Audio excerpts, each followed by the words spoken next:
Hello everybody, and we're back. Hopefully this entire escapade goes off a lot better than the last one. Also, I know for sure I didn't mention it, but I did want to note one thing before we end the series off. The ocarina was never an item that to me seemed special in any way other than that guy's, you know, ocarina. I mean, it didn't seem like some magical item other than to wake up that bird.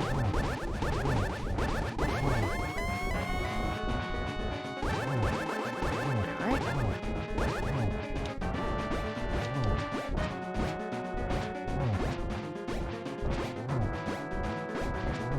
Come on. Keep wailing on you.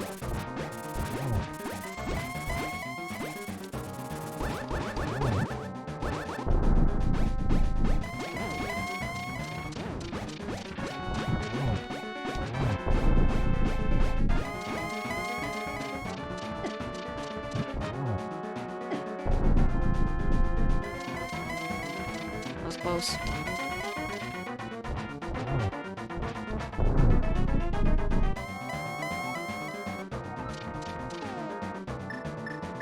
Alright.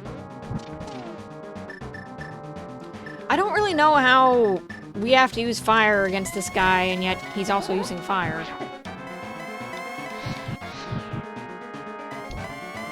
Come on. Give him his last moment.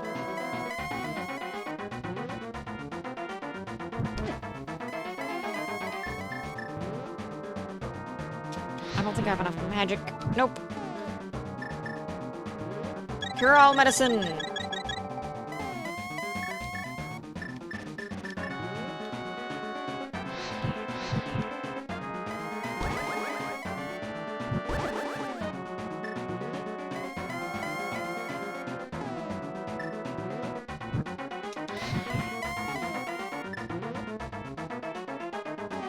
Darn.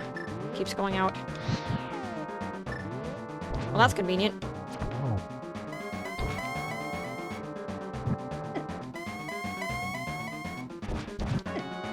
I see, so the only time I can really hit him is when he's shocked. Or that works too.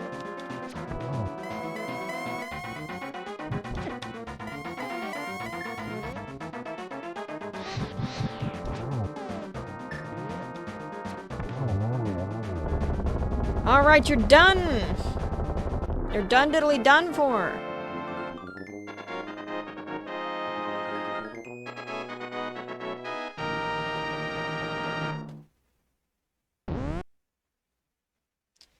And with that... Now you stay on. Though it would be hilarious if I fall now that... I'd have to repeat the fight again.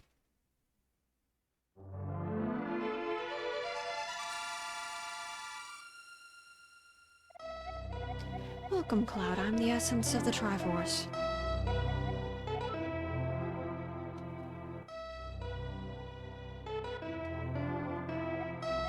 The Triforce will grant the wishes in the heart and mind of the person who touches it.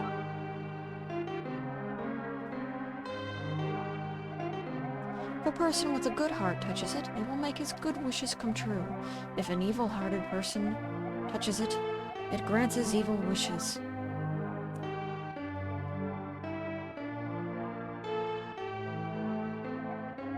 The stronger the wish, the more powerful the Triforce's expression of that wish.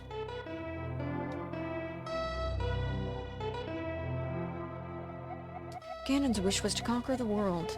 That wish changed the Golden Land to the Dark World.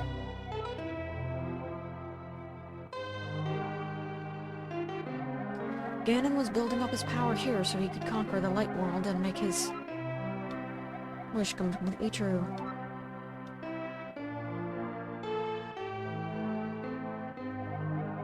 But now you have totally destroyed Ganon. His dark world will vanish.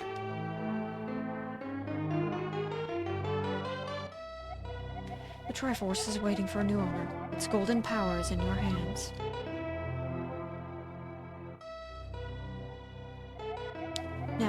touch it with a wish in your heart.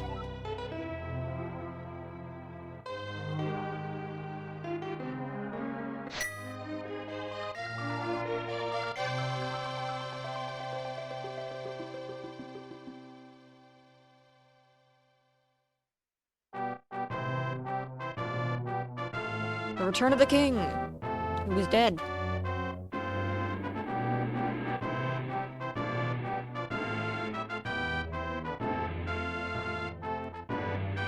The Loyal Sage in Sanctuary.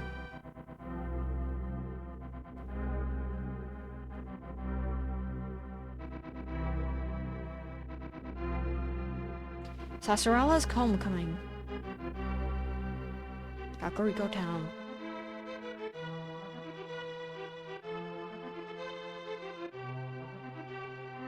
Vultures rule the desert.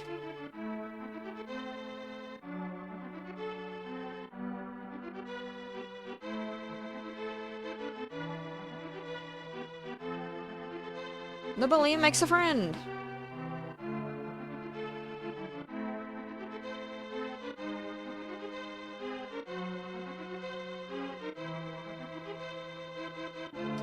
Your uncle recovers, which means he was never dead or seriously injured.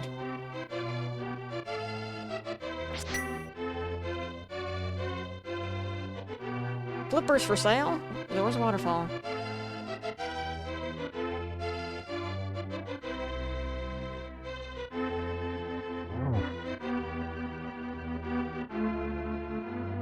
The witch and assistant at the magic shop.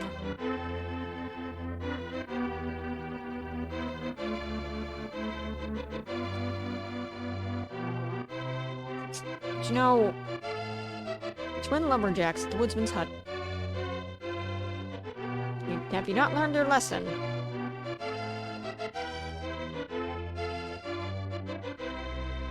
Blue boy plays again.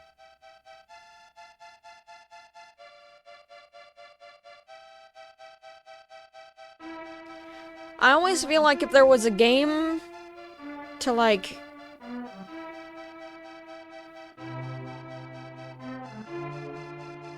you know, insinuate a need for a time, like, issue, this would be it, considering the fact that, Link used the Triforce to rewrite reality, basically.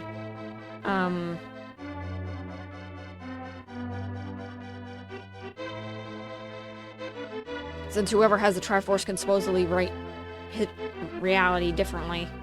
I've always wondered, this is why I said before, that I believe that each Zelda game should be in its own universe and its own thing, because when you try to combine them all, when each game says, and that's all it, folks, that's over, Ganon's dead, there's no way he's gonna come back, you know, Aghanim's over with, and all that, you know,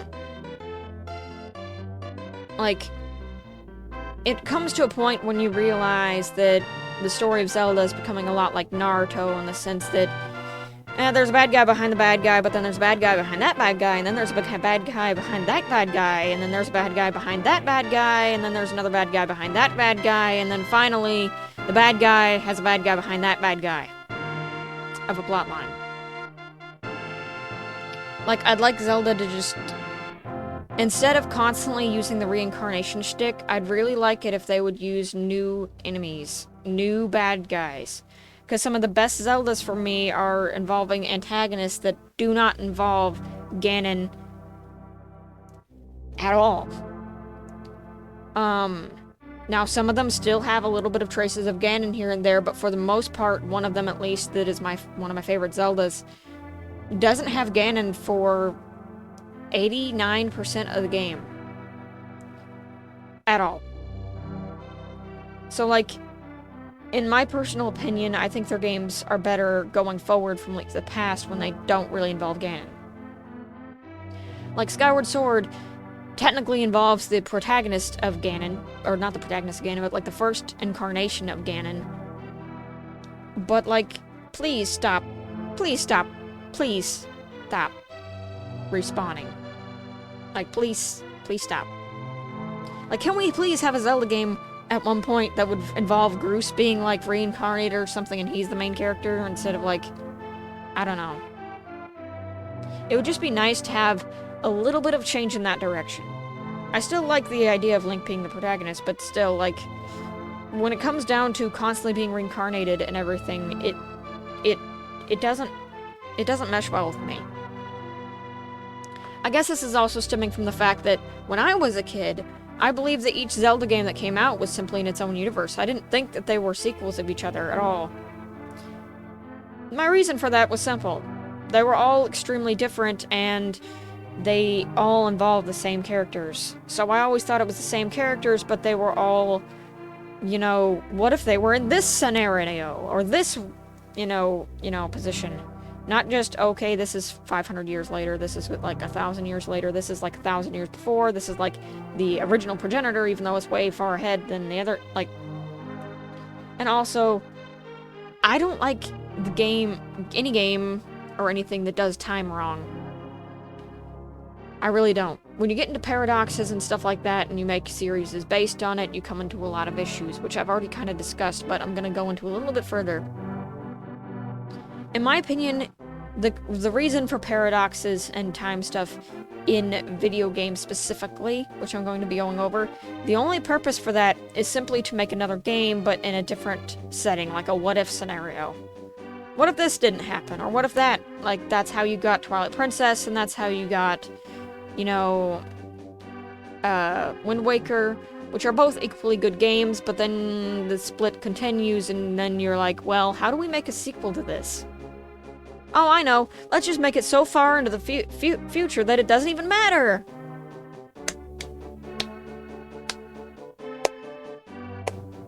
Really? Like, for me, that doesn't mesh. That's like a cop-out for... Instead of choosing either Wind Waker or Twilight Princess to continue, because we know we're gonna get screamed at if we do either one wrong, let's just make it to where it's so far into the future it doesn't even matter, so that the fans will appreciate that. That their games don't get a sequel that they really loved, that directly goes after that one. Let's just go so far into the future that it doesn't even matter anymore. And then they come out with Tears of the Kingdom, which might as well have been a DLC for Breath of the Wild, and is so far back that it doesn't even matter.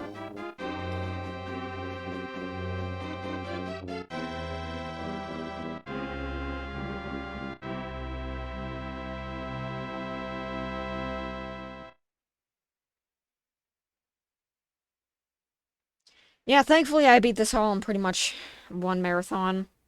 I had to take one break, but that was pretty much it. Yeah. Really enjoyed playing this game. It was really awesome, and, A Link to the Past is what got me into Zeldas in the first place, and it's such a great game, but I really do feel like every other Zelda game should be considered its own series, or its own game. And the reason why is there's so much difference in each one of them. Like I said, the ocarina in this one is just a trinket that the boy happened to have he happened to play for that bird.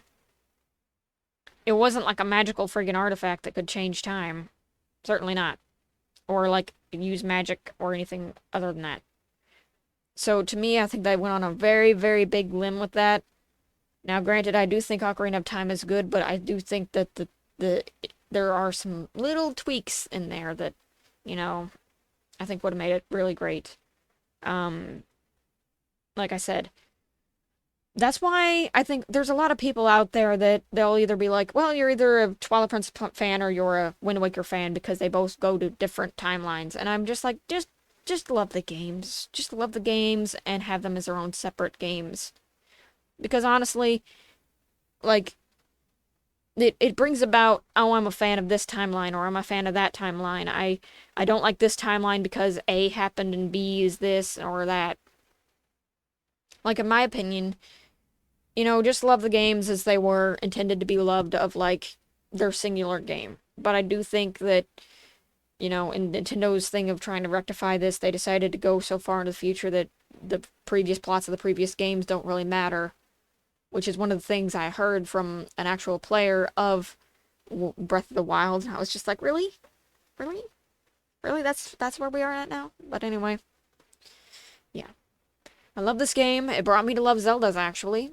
My family has all played Zelda 1 and Zelda 2. If you guys want to see me play those games, it would be blind, because the last time I've seen those games played, yeah, I was a child, and it, I've tried playing it again once, when we got the ability to play it again, and it was a train wreck for me. But my parents beat me at it so freaking hard because it was so easy to them, but for me it was just like, how?